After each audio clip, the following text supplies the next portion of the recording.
Naomba bunge lako tukufu liahirishe mjadala wa hotuba ya rais mpaka hapo baadaye, baada ya hoja ninayotoa.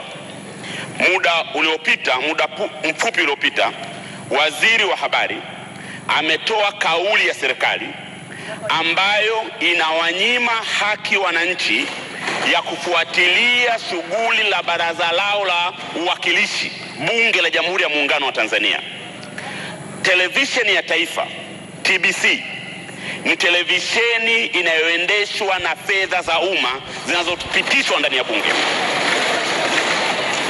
Walipa kodi ndio wanaoiendesha TBC. TBC sio televisheni ya biashara.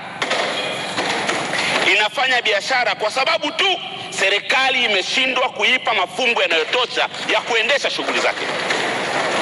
TBC haiwezi kwa namna yoyote ile kuwanyima haki wananchi ya kufuatilia wawakilishi wao wanazungumza nini na wanafanya nini.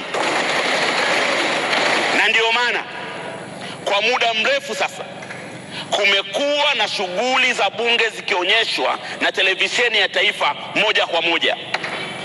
Kuendelea kujadili hotuba ya rais ambaye yeye wakati anahutubia ilionyeshwa moja kwa moja, kuwazuia wananchi kufuatilia hoja za wabunge kwa hotuba ambayo rais alipokuwa anahutubia ilikuwa moja kwa moja, ni kunyima haki za wananchi kupata taarifa.